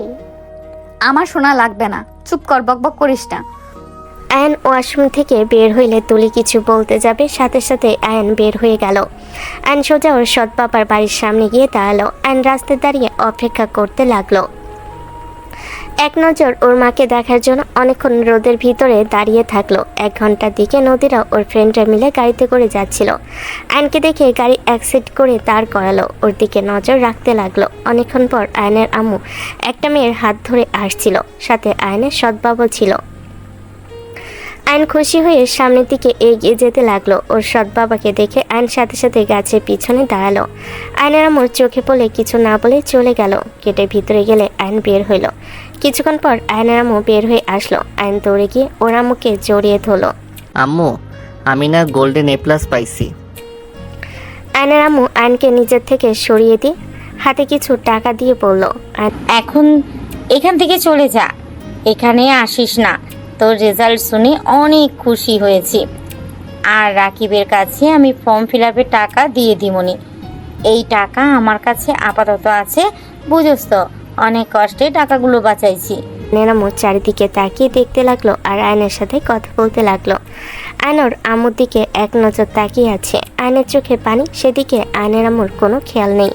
একবার আয়নের দিকে তাকালো না। আয়ন টাকাটা ওর আম্মুর হাতে দিয়ে বলল, আম্মু, টাকা চাইতে আসি নাই, এখানে শুধু তোমাকে রেজাল্ট বলতে এসেছিলাম। আমি অনেক ভালো আছি আম্মু, তোমাকে চুরি করে টাকা গুছিয়ে আমাকে দিতে হবে না। আয়ন কথাগুলো বলে আয়নের আম্মু ওর দিকে তাকালে আয়ন ঘুরে চোখের পানি মুছতে মুছতে যেতে লাগলো। আয়নের আম্মু কিছু বলবে, তখনই ভিতর থেকে ডাক আসলে আয়নের আম্মু দৌড়ে চলে গেল। আয়নের বুকের ভেতর যেন চাপা কান্না জমে যেতে লাগলো। আয়ন নদীর গাড়ির সামনে দিয়ে গেল, খেয়াল করলো না। আয়ন সোজা নদীর পাড়ে চলে গেল। আয়ন নদীর দিকে তাকিয়ে ভাবতে লাগলো। মন চাচ্ছে নদী তোর বুকে ভেসে যাই। কিন্তু নদী জানিস, আমি না বাবা হতে যাচ্ছি। জানি নদী আমার সন্তান এই দুনিয়াতে আসতে দিতে চাচ্ছে না। তোর নামের সাথে নাম মিলে যায় নদী। জানো নদী, আমার না খুব ইচ্ছে করে তোর বুকে হারিয়ে যেতে। আগে যদি তোর বুকে হারিয়ে যেতাম তাহলে আজ না তোর নামের সাথে নাম মিলে যাওয়া এক নারীর সাথে দেখা হইতো, আর না আমাদের কোনো সন্তান হইতো। আয়ান কান্না করতে লাগলো। আয়ান লাফ দিতে গিয়েও ভাবতে লাগলো। না আয়ান, এমন কিছু করিস না। তোর লাইফের মতো তোর সন্তান বাবাহারা হয়ে যাক, এইটা নিশ্চয়ই তুই চাস না। মায়ের তো অন্য জায়গায় বিয়ে করলে হয়ে যাবে, কিন্তু তোর সন্তানের কি হবে? তুই একজন ভালো বাবা হতে পারবি। আয়ান, তুই এমন ভুল করিস না। আয়ন অনেকক্ষণ নিজেকে বুঝিয়ে নিল। অনেকক্ষণ বসে থেকে রাতে আয়ন বাসায় ফিরল।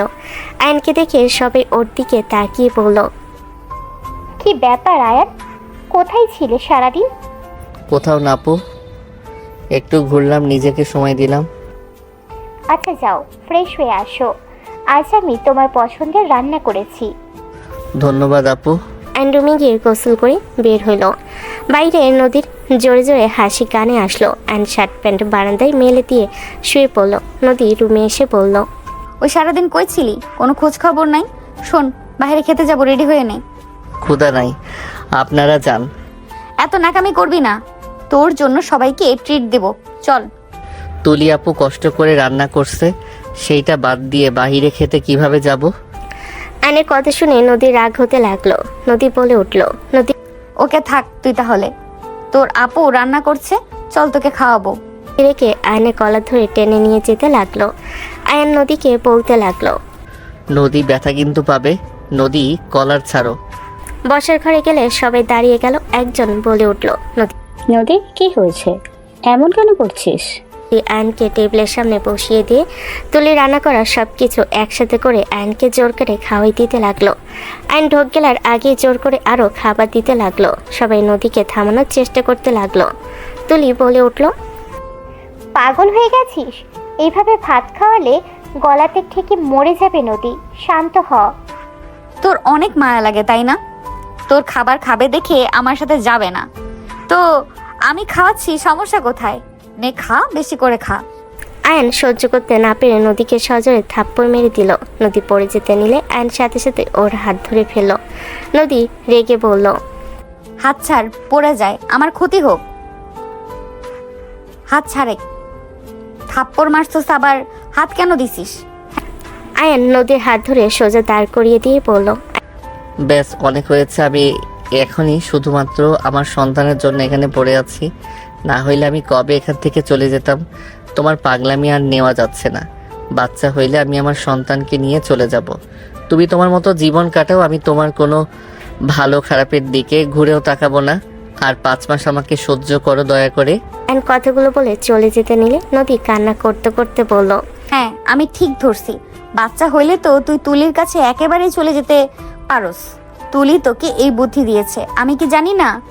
আমাকে তো আর তোর ভালো লাগে না আমার সাথে এমন বোরিং বাচ্চার জন্য, আমি কি বুঝি না? তুলির সাথে প্রেম জমেছে, কি ভাবছস আমি কিছু জানি না? আমি সব কিছু খেয়াল করেছি। আমাকে তোদের বোকা মনে হয় তাই না? আমার চোখের আড়ালে কি পরিচয় থাকোস, আমি কি কিছুই জানি না মনে করছস? নদীর কথা শুনে তুলি আয়ন সবাই অবাক হয়ে গেল। আয়ন নদীর দিকে তাকালো। নদী কান্না করতে করতে চেয়ারে বসে পড়ল। তুলি বলে উঠল, নদী, তুই এমন জঘন্য চিন্তা ভাবনা কিভাবে করলি? আমার আর আয়নের মধ্যে প্রেম চলছে? আমি তো বিশ্বাস করতে পারছি না তুই আমাকে আর আয়ানকে এইভাবে জড়িয়ে দিবি।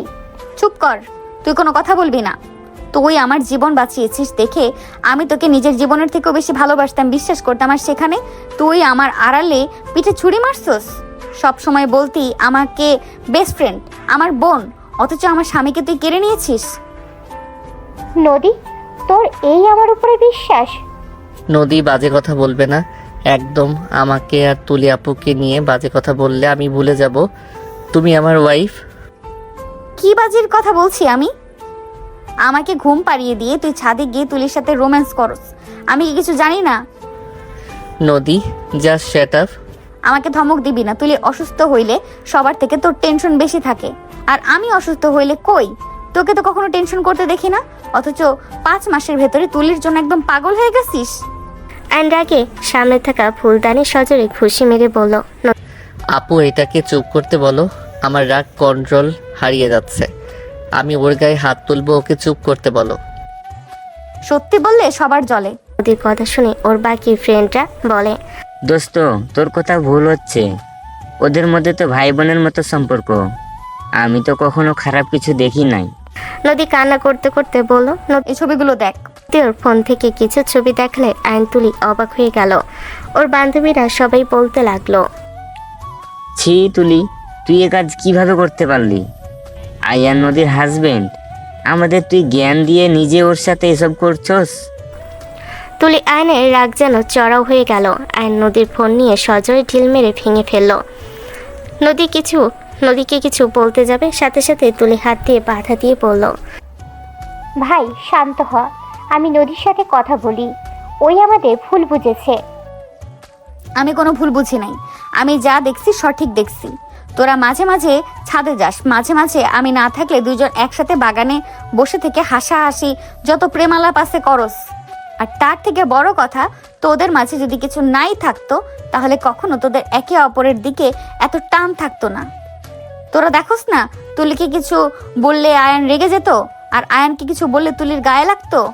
নদীর কথা শুনে ওর ফ্রেন্ডরা বলে, হ্যাঁ আমিও খেয়াল করছি। আয়ন রাগে হাত মুঠো করে নিয়ে বলল, আল্লাহর দোহাই লাগে তুমি চুপ করো, আর একটা কথা বলো না। আয়ান চুপ করো তো, আমি কথা বলি। তুলি নদীর পায়ের কাছে বসে হাত ধরতে গেলে এক ঝটকায় সরিয়ে দিল। তুলি বলে উঠল, বোন, আমি তোকে নিজের বোন ভাবি, আমি তোর সংসার ভাঙবো এমন কথা কিভাবে ভাবলি? তুই যেটাই দেখেছিস সেটাই সম্পূর্ণ ভুল। সেদিন অনেক বাতাস ছিল, আমি আর আয়ান তোর ব্যাপারে কথা বলছিলাম, হুট করে আমার চোখে ময়লা পড়লে আমি কান্না করছিলাম। আয়ান তখন আমার চোখের ময়লা পরিষ্কার করে দিয়েছিল। আয়ান আমার থেকে লম্বা, ওই যদি আমার চোখের কাছে আসে ওকে ঝুঁকতে হবে। পিছন থেকে দেখছস, দেখে মনে হয়েছে আয়ান আমাকে লিপ কিস করেছে। বিশ্বাস কর, আল্লাহর কসম করে বলছি, প্রথমে আয়ানকে আমার ভালো লেগেছিল, বাট এখান থেকে 1 মাস পর থেকে আমি ওকে ভাইয়ার চোখে দেখি। ওই আমাকে আপু আপু করে, আমরা দুজন ভাই বোন, এর বাহিরে কিছুই না। সব বুঝলাম, তাহলে প্রতি রাতে কেন তোদের দেখা করা লাগে? আরে দূর, আচ্ছা তুই কি জানোস না আমার রাতের বেলা চাঁদ কতটা পছন্দ? রাতের আকাশ দেখতে ভালো লাগে, তেমন আয়ানেরও ভালো লাগে। ওর সাথে আমার অনেক কিছু মিল পাইছি, তাই আমরা দুজনের সম্পর্কে যমজ ভাই বোন দিয়েছি। আল্লাহর কসম করে কখনো আমি মিথ্যা বলবো না, এটাই তুই ভালো করে জানিস। তাহলে বাগানে কি নিয়ে এত কথা বলতি? চোখের ইশারায় কেন করতি? আবার মাঝে মাঝে ওই তোর রুমে কেন যেত? আমার রুমে মাঝে মাঝে আসতো কোনো পড়ায় সমস্যা হলে, আর যতবার এসেছে আমার সাথে লামিয়া তো থাকতো, না হয় ওই থাকতো। আর বাগানের কথা বলছিস? আরে বলিস না, আমার ফোনে একটা রিলস দেখছিলাম, সেটাই নিয়ে দুজন কথা বলছিলাম আর হাসছিলাম। আর ইশারার কথা বলিস, তুই আয়ানের সাথে যেমন ব্যবহার করিস সেটাই আয়ান মুখস্থ হয়ে গেছে। উনি সবসময় আমাকে একজন বড় বোনের মতো সব কিছুতে সাহায্য করত। আর তোমার মনে এসব নোংরা চিন্তা, আর তোমার যদি ওর সাথে মিশতে সমস্যা হইতো আমাকে বলতে পারতে, আমি কখনো ওনার সাথে মিশতাম না। আমি অশান্তি পছন্দ করি না, আমি তো সবসময় তোমার কথা মতো চলার চেষ্টা করি না, বলো? নদী কান্না করতে করতে বলল, আমি কি করব? আমি কি জানতাম ওই বাদরকে আমি ভালোবেসে ফেলবো? আমার জামাই শুধু আমার সাথে কথা বলবে, আমাকে সময় দিবে, কিন্তু ওই বেশি তোর সাথে কথা বলতো। তার উপরে আবার ওই রকম দেখে আমার রাগ হচ্ছিল। দুইজন আমার প্রিয়, অথচ তারা আমাকে ঠকালো। এটা ভেবে আমি নিজেকে ঠিক রাখতে পারলাম না, আমার অনেক কষ্ট হতো। আমি কি করব? সেই জন্য আমি সবসময় চিল্লাপাল্লা করতাম। ইশারায় বলো। আর নদীর কাছে গিয়ে বসে, ওর হাত দুইটা ধরে বলো, নদী আমার লাইফে 2টা মা আছে, 2টা বাবা আছে। আমি জানি এইসব কতটা কষ্টকর। আমার বাবা আমার মাকে কষ্ট দিয়েছে, তাকে ধোঁকা দিয়ে অন্য একজনকে বিয়ে করে। আমি এইসব পরিস্থিতিতে থেকেছি। আমি জানি এসব কতটা কষ্টকর। আমি ছোট থেকে নিজের কাছে প্রতিজ্ঞা করেছি আমি কখনোই আমার স্ত্রী সন্তানকে কষ্ট দিব না। আমি একজন ভালো স্বামী আর ভালো বাবা হব। বাট তুমি আমাকে ভুল বুঝে শুধু শুধু নিজেকে কষ্ট দিয়েছো আর আমাকে কষ্ট দিলে। বাচ্চাদের মতো কান্না করতে করতে তুলে আর আয়নের দিকে তাকালো। নদী ওর হাত ধরে দুইটা কান ধরে বলল, সরি, আর এমন ভুল করব না। আমি তোমাদের দুজনকে অনেক ভালোবাসি। তোমরা আমাকে ঠকালে আমি মরে যাব। বোকা মেয়ে, আমি তোকে ঠকাবো ভাবলি কিভাবে? আমি তোকে ছোট থেকে চিনি। আমি তোর সুখ দুঃখে সবসময় থাকছি, আর সেখানে কি না আমি তোকে কষ্ট দেব? ঠকাবো কিভাবে ভাবলি? সরি। নদী তুলিকে জড়িয়ে ধরলো। নদী তুলিকে জড়িয়ে ধরে কান্না করতে লাগলো আর নদীর দিকে তাকিয়ে বলল, কান্না করো না। শোনো, কোনো কিছু খারাপ লাগলে আমাকে সোজা বলবে, আমি সেই কাজ করব না। বাট না বলে নিজের ভিতরে সব চেপে রেখো না। নদী বাচ্চাদের মতো আয়নের দিকে হাত বাড়ালে সবাই হেসে দিল। আয়ন নদীকে কোলে তুলে নিয়ে বলল, আয়ন চলো বাহিরে খেতে যাব। নদীকে নিয়ে রুমে গেল। নদীকে ওয়াশরুমে নিয়ে গিয়ে ফ্রেশ করে দিয়ে দুজনে ফ্রেশ হয়ে নিল। দুজন ম্যাচিং করে শাড়ি পাঞ্জাবি পরল। আয়ন নদীর পিছনে দাঁড়িয়ে পিছন থেকে জড়িয়ে ধরে বলল, আমার বউটাকে অনেক সুন্দর লাগছে শাড়িতে। তোমার পছন্দ হয়েছে? হ্যাঁ, অনেক পছন্দ হয়েছে। তোমাকে দেখাবো বলে শাড়ি 3 পিস কিনেছিলাম, কিন্তু তার আগেই তো ভুল বোঝাবুঝি হওয়ার কারণে বুঝলাম। চলো যাই। বাসায় এসে আমাকে আদর করবে তো? ওকে করব, আমার পাগলি বউ। ভাই, আপনাদের হইলে আসতে পারেন। আপু আপনি যান, আমরা আসছি। নদী তাকালে আয়ন কানে হাত দিলে নদী হেসে বলে, আর সন্দেহ করব না, চলো। আয়ন হাত এগিয়ে দিলে নদী আয়নের বাহু ধরে বের হলো। 5 বছর পর আয়ন, নদী আর ওর ছেলে আহনাফের দিকে তাকিয়ে আছে। নদী আর আহনাফ দুজন দুজনের চুল ধরে আছে। আয়ন চুপ করে আছে। আয়ন ভালো করে জানে মা ছেলে একজনের দিকে টানলে দিন শেষে মা ছেলে ওর পিছনে লাগবে। নদী আহনাফ একে অপরের দিকে তাকিয়ে আবার আয়নের দিকে তাকালো। আয়ন কিছু বলার আগে দুজন চিৎকার দিয়ে পড়ল, পাপা মাম্মা আমার চকলেট আইসক্রিম সব খেয়ে ফেলেছে। আমাকে ঘুম পাড়ানোর নাম করে সব খেয়ে নিয়েছে। দেখো মাম্মার মুখে এখনো চকলেট লেগে আছে।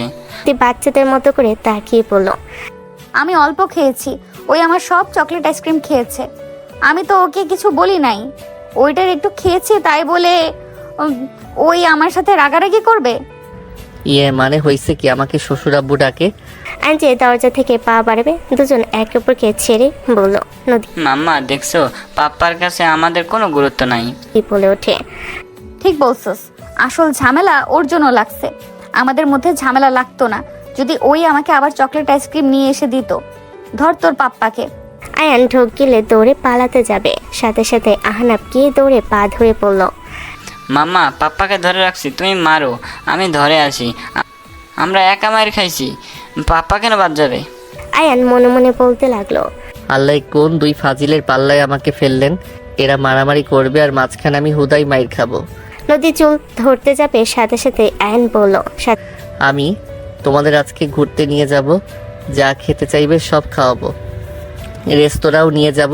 সাথে সাথে দুজন শান্ত হয়ে নম্র হয়ে গেল। নদী কিউটভাবে আয়ানের ব্যাগ নিল আর আহনাফ কিউটভাবে ধরে বলল, পাপা আমি না তোমার ছেলে, আমাকে কোলে নাও। আয়ন কোলে নিলে আহনাফ আয়নকে চুমু দিতে লাগলো। নদী বাহু ধরে ভিতরে নিয়ে যেতে যেতে বলল, আহনাফ তুই শুধু শুধু ঝামেলা করছস। আমি না কতবার কইলাম তোর পাপ্পা অফিসে যত কাজ করুক আমাদের সময় ঠিক দিবে। দেখলি আমার কথা মিললো তো? নদীর কথা শুনে আহনাফ ভুরকুচকে তাকিয়ে বলে, মাম্মা তুমি না তুলি খালামনির কাছে বললে পাপা সময় দেয় না আমাদের, তুমি না কত কিছু বললে।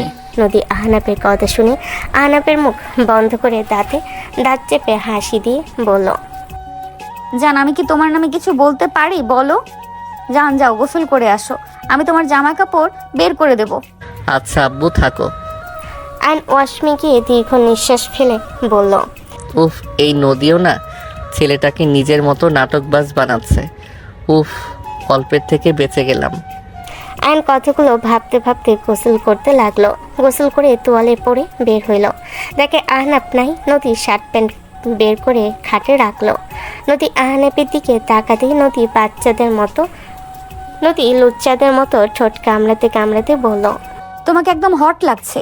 আয়ান নদীর কথা শুনে হাসি দিয়ে টান দিয়ে নিজের সাথে জড়িয়ে নিয়ে বলল, তাই চলো তাহলে একটু আদর করে নেই। না না, এখন না, রাতে বাবুকে ওর নানির কাছে পাঠিয়ে দেব। আচ্ছা। তোমাকে অনেক মিস করছি বাবু, অনেক মিস করছি। সরি জান, আমি কাজ তাড়াতাড়ি শেষ করে আসার চেষ্টা করছি। আব্বুকে জিজ্ঞেস করে দেখো। আব্বু বলেছে। এই জন্য তো আমার বউকে এত কিউট লাগছে। নদী ভুরকুচকে তাকালে আয়ন সোজা নদীর মাথার পিছনে ধরে ঠোঁট জোড়া নিজের দখলে নিয়ে নিল। নদী আয়নের মাথার পিছনে ধরে পাল্টা জবাব দিতে লাগলো। কারো আসার শব্দ শুনে আয়ন তাড়াতাড়ি করে নদীকে ছেড়ে দিয়ে শার্ট প্যান্ট পরতে লাগলো। নদী তুলিকে দেখে বলে উঠল, তুলি তুই? হাই, কেমন আছিস দুজন? আলহামদুলিল্লাহ। আপু দুলাভাই আসে নাই? এসেছে নিচে। আয়ান, তুই ফ্রি কি? আপু চল আজকে 4 জন মিলে ঘুরবো। 4 জন? আমার ছেলেকে নিয়ে আর ওকে নিয়ে যেতে হবে। 10 দিন বাসায় আসি নাই, 2 জন মারামারি লাগিয়েছিল। আমি যদি 2 জনকে না নেই আমার চুল একটাও থাকবে না। তোকে এখনো এই নদী মারে? আমি তো আকাশের থেকে শুনেছিলাম আমার বান্ধবীর জামাই ছাড়া কিছুই বোঝে না। ভালোবাসলে মায়েরও দেওয়া লাগে। যাই হোক, তোর ছেলেকে নিয়ে যাব। সে নিচে রেডি হয়ে তার আঙ্কেলের কোলে। ওকে চল বাবু, তুমিও আসো। ওকে যাও। অ্যান্ড ওয়ালেট গাড়ির চাবি নিয়ে নিচে গেল। তুলের হাজবেন্ডের সাথে কুশল বিনিময় করলো। নদীর সৎমা বলল, আম্মু থাক, ওই কান্না শুরু করবে। আম্মু থাক। আন্টি, আমি এটাকে রেখে দোষ হাতে চাই না। তুলের হাজবেন্ড কোলে নিয়ে বলল। আহনাফ তুলের হাজবেন্ডকে চুমু দিয়ে বলে। 4 জন হেসে বের হইল। সবাই ঘোরাঘুরি করে রেস্তোরাঁয় চলে গেল। সবাই একটা টেবিলে বসে কথা বলতে লাগলো। আহনাফ ঘুমিয়ে গেলে আয়ন বুকের সাথে নিয়ে থেকে সবার সাথে কথা বলতে লাগলো আর হাসতে লাগলো। হঠাৎ করে আয়নের সামনে টেবিলের দিকে চোখ গেল। আয়নের হাসি থেমে গেল। নদী আয়নের দিকে তাকিয়ে বলল, কি হয়েছে? নদী পাশের টেবিলে তাকাতেই বলল, তোমার আম্মু। আয়নের সামনে আয়নের আম্মু ভাসুরের ছেলে এসে আয়নকে সালাম দিল। আয়ন সালামের উত্তর নিল। আয়নের সৎ বাবা বলল, বাবু ওকে সালাম কেন দিচ্ছি? ছেলেটা ঘুরে বলে, চাচ্ছু আমার বস, আমি যে কোম্পানিতে জব করি ওটাই ওনার। সবাই চমকে উঠল। আয়নের আম্মু সৎ বাবা অবাক হয়ে দাঁড়িয়ে গেল। সৎ বাবা বলে, কি রে আয়ান, কোম্পানি তোর কোথাও ভুল হচ্ছে। দূর চাচ্ছু, কি বলো, ভুল কেন হবে? আয়ান বলে ওঠে। যান আপনার ফ্যামিলির সাথে সময় কাটান। আয়নের থেকে অনুমতি নিয়ে ছেলেটা চলে গেল। আয়ন ওইদিকে পাত্তা না দিয়ে সবার সাথে গল্প করতে লাগলো। আয়নের আম্মুর চোখে খুশিতে চোখের পানি বের হইতে লাগলো। সবাই অবাক হইলে আয়নের সৎ আব্বু বলল, তোমার ছেলে দেখো বড়লোক হয়ে গেছে, দেখে কোনো খোঁজ খবরই নাই। সবাই অবাক হয়ে গেল। আয়নের আম্মু বলল, চুপ, কোনো কথা বলবে না। বলেছিলাম না আমার ছেলে একদিন অনেক বড় হবে। আমার দোয়া আল্লাহ কবুল করেছে। আয়নের আম্মুর কথা আয়নের কানে অল্প আসলে কিছু বলল না। নদী বলে ওঠে, তোমার আম্মুর কাছে যাব, ওনাকে এখানে নিয়ে আসি। দরকার নাই। নদী আর কিছু বলল না। এইদিকে ছেলেটা বলে, ছোট আম্মু এইসব কি বলেন? ওনার আম্মু আপনি। আয়নের সৎ বাবা বলে, হ্যাঁ, ওই আয়ান ওর বড় ছেলে। ওই পিচ্চি ছেলেটা কে? ছেলেটা কথাটা শুনে বলে, কালো শাড়ি, ওটাই ওনার ওয়াইফ। আর বুকে তার ছেলে আহনাফ আর 2 জন চিনি না। আয়নের আম্মু অবাক হয়ে বলে, কি ওইটা আমার নাতি? আয়নের আম্মু এক মুহূর্ত দেরি না করে উঠে পড়ল। আয়নের পাশে গিয়ে আহনাফকে কোলে নিতে গেলে আয়ন কিছু বলল না। নদী সালাম দিল। আয়নের আম্মু সালামের উত্তর নিয়ে বলল, আমার নাতি হয়েছে, কখনো তো বলস নাই। আমার খুশি আর কারোর সাথে ভাগ করতে ইচ্ছে করে না। দোয়া করি সুখী হ। মাশাআল্লাহ, বৌমা অনেক সুন্দর হয়েছে। আন্টি বসেন। না মা, বসতে আসি নাই। আমি তোমাদের সুখের সময় থাকার যোগ্যতা রাখি না। আমি দুঃখের সময়ও ছিলাম, সুখের সময়ও থাকবো না। শুনলাম আমার নাতির কথা, তাই মনটা আর বাধা মানল না। আয়নের আম্মু আহনাফকে মন ভরে দেখে আয়নের কোলে দিয়ে বলল, সুখী হ, ভালো থেকো বৌমা, সুখী হও। আয়নের মুখ চলে গেল, আয়নের চোখে কোনায় পানি জমে গেল। খাবার আসলে সবার সাথে স্বাভাবিক হয়ে খেতে লাগলো। আয়নের মুখ ভেজা চোখে আয়নকে দেখতে লাগলো। নদী আয়নের হাতে হাত রাখতে আয়ন হাসি মুখে বলল, আমার পাশে তোমরা থাকলে আমার আর কাউকে কোনো দরকার নাই। নদী জড়িয়ে ধরলে আয়ন ওর আম্মুর দিকে তাকিয়ে দেখে ওর আম্মু সবার সাথে খাবার খাচ্ছে। হাসি মুখে আয়ন মনে মনে ভাবতে লাগলো, মায়ের অভাব পূর্ণ করার জন্য মাকে দরকার হয়। মাকে ছাড়া সবসময় একটা জায়গা শূন্য পড়ে থাকবে সারা জীবন। সেই জায়গাটা কখনো কারো জন্য হবে না। আয়নের আম্মু আর চোখে তাকালে দেখলো আয়ন সবার সাথে হাসি খুশি কথা বলছে, খাবার খাচ্ছে। আয়নের আম্মু ভাবতে লাগলো, আজ আমার চোখ শান্তি স্থাপন করলো। আজ এই দুনিয়াতে সব থেকে খুশি কেউ থাকলে আজ আমি সেই ব্যক্তি। আমার মতো খুশি এই দুনিয়াতে কেউ নাই। আমি আমার সন্তানকে হাসতে দেখেছি, যা মা হয়ে কখনো হাসাতে পারি নাই। ধন্যবাদ মা, তোমাকে আমি চিনি না, কিন্তু দোয়া করি মা, এভাবে আমার সন্তানকে হাসি খুশিতে রেখো। আল্লাহর কাছে চাই আমার সকল সুখ যেন আল্লাহ তোমাদের দেয়। আমি একজন ব্যর্থ মা। আয়নের আম্মু কথাগুলো ভাবতে ভাবতে সবার সাথে কথা বলতে লাগলো। আয়ন হাসির মাঝে নিজের মাকে দেখতে লাগলো আর চোখে